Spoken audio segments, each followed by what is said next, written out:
Hey, Chris from the Mighty Decibel here. Welcome back. Well, it's time again that we're sent back to another one of those deserted islands where we can only bring 10 albums with us of a specific genre. And this edition, we're going to the island of Misfits, otherwise known as Hardcore Punk Island. So, as usual, we're limited to 10 albums, only one album per band. Studio albums only, so no live or compilations. And of course, we're going to list this chronologically as we always do. And just to note that this doesn't necessarily mean these are the my 10 fave or 10 best hardcore punk albums. These are just the 10 that I'd be taking with me on this deserted island. So let's get into it. The first album that we'd reach for goes way back to 1982. It's Discharge, Hear Nothing, See Nothing, Say Nothing. So this one has proven to be one of the most influential releases of hardcore punk, so much so that it even spawned its own subgenre, D-beat, known for its distinctive drum beat. So here we got politically charged lyrics with musically hitting like a rampaging bull. So this is an album actually that extreme metalheads should try out if they're just starting to get into the hardcore punk genre. So this is unquestionably one of hardcore punk's most celebrated releases. Classic.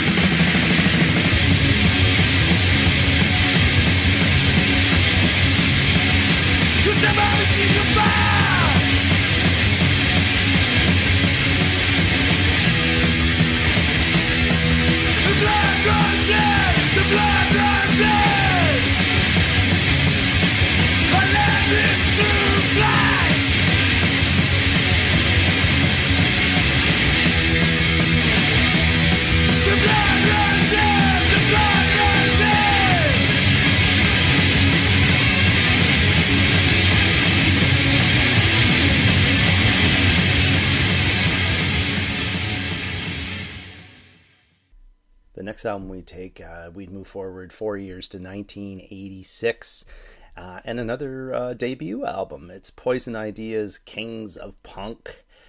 So this one is much more chaotic than the straight line, go for the throat D-beat of Discharge. So this careens all over the place. Strength of the album and the over-the-top, uncompromising mission to rip shit up. And vocalist Jerry A, perfect fit for the sonic assault, verbally attacking the mic with obvious disdain for everything and everyone.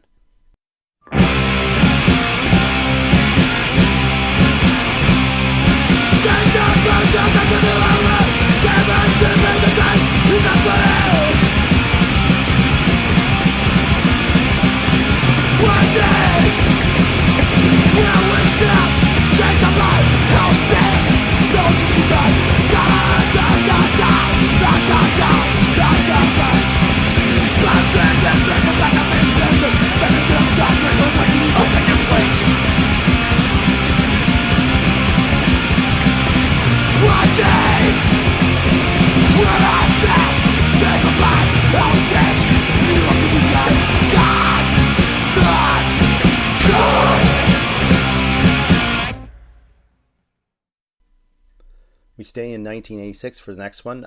This one I consider to be the greatest hardcore punk album of all time, in my opinion.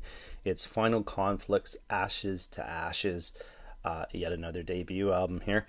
A few things that make this such an amazing album is that the riffs, top level stuff, top shelf. Great vocals, they're snotty but discernible.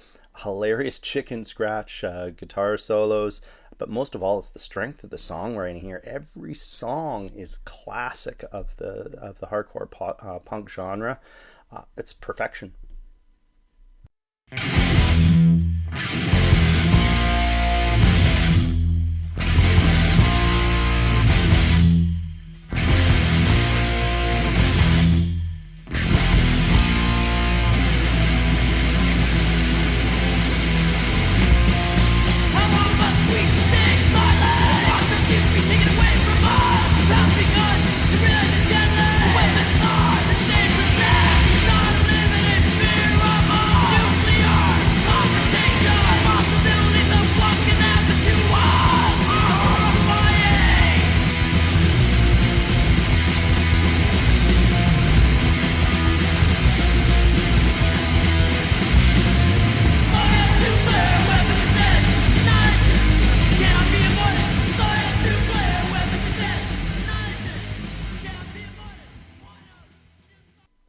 stuck on the island all by yourself, you better bring something that brings a smile to your face.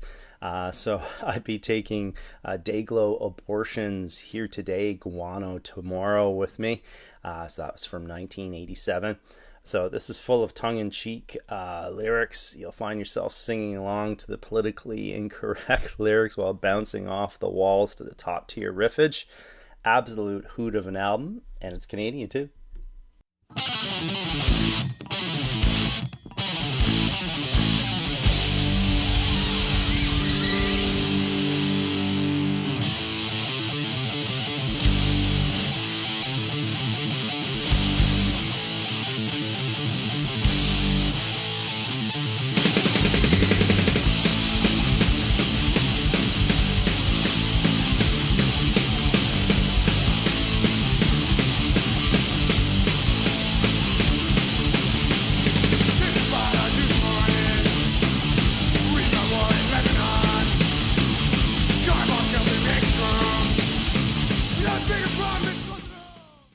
Exploited have to come with you to the hardcore punk island, and while most would likely bring the debut Punk's Not Dead or the sophomore Troops of Tomorrow, personally I'd bring 1996's Beat the Bastards. So slight crossover sound to this thing, but overall the beating heart is still easily hardcore punk here. So once again, the riffs rule here, and Waddy's bullhorn vocals just pin you to the wall. Uncompromising.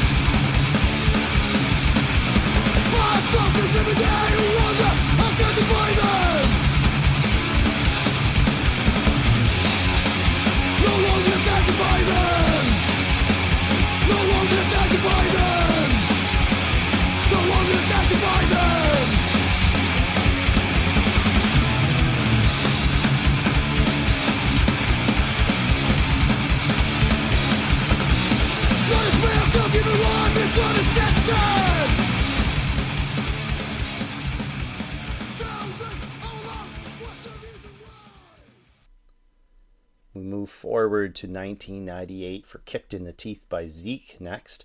So this is the oddball of the litter here of our albums being taken to the island, considering that it sounds more like Motorhead on speed. So fast, in fact, that you could say that only Cryptic Slaughter matches the velocities here. And in fact, you could argue that Zeke are really a hardcore rock and roll band rather than a hardcore punk band. But regardless, the change in sound will bring some welcome variety to the island.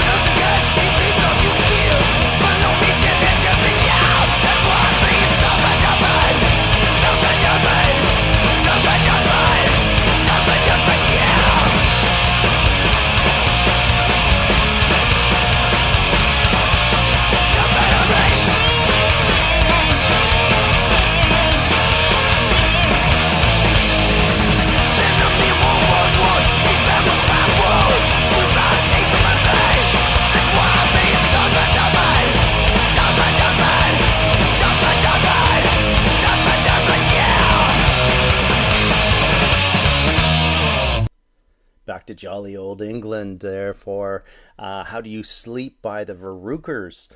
So the band's recorded works goes back to the early 80s, but I personally prefer this 2000 release. So D-beat to the core, the listeners put on some train tracks and left there as the band comes perilously close to coming off the rails throughout this thing. Old school and proud.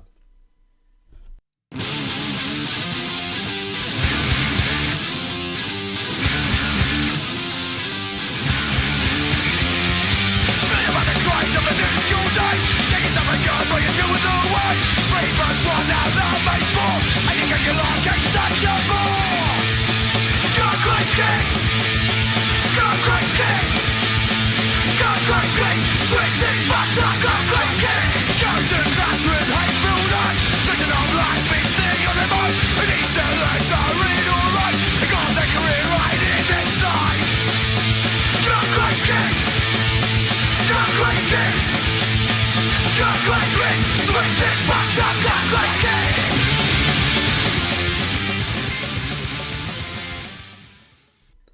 we move forward 2 years to 2002, where we'd be also taking Dedication by Raised Fist.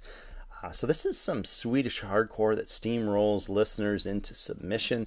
The highlight has gotta be the vocalist Al Hagman, who attacks the mic breathlessly here, sounding like he's going to spit up a lung every track, worth the price of admission alone.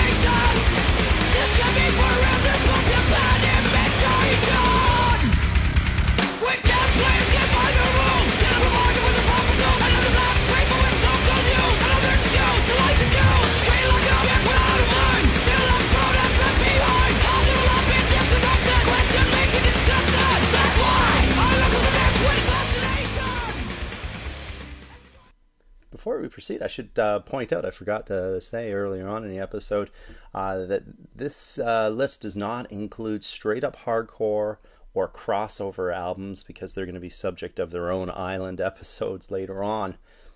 So anyway, our ninth record is an underrated gem from 2018, Septic Tank's Rotting Civilization. So Septic Tank includes in the ranks Lee Dorian on the mic and Gaz Jennings on guitars, both of Cathedral fame, of course. But here Jennings, usually we think of him as the heir to Iommi's Riff God throne. This time he spits out high-speed hardcore riffs like they're yesterday's newspaper. And Dorian bellows and belches up a storm. Underrated. Check this one out.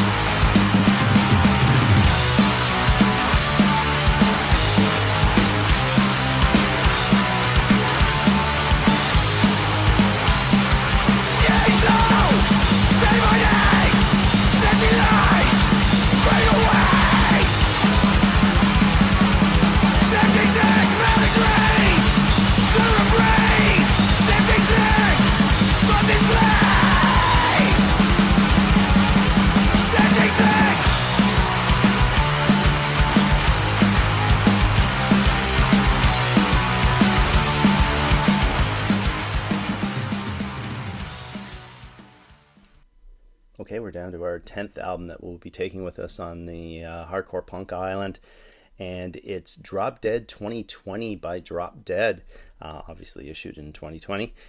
So the big change here for the band is that vocalist Bob Otis has changed his vocals here, being much more discernible.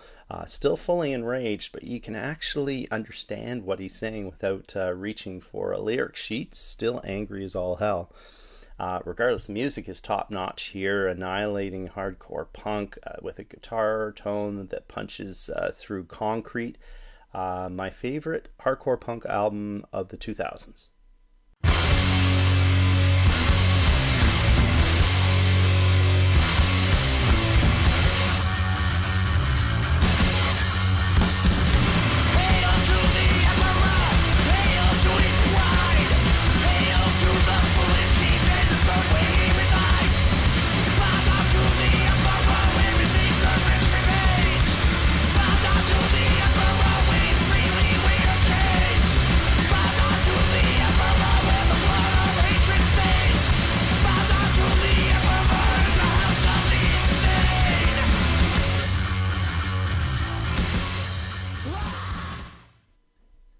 So there you have the 10 albums we'd be taking with us to the hardcore punk desert island. Hope you enjoyed it, and check out some of those albums if you haven't heard them before. They're all amazing stuff here. And remember to check in every Monday for our new release Mondays. Tuesdays are our in 40 minutes. Wednesdays are our reviews. And Thursdays are our top 10 best ofs.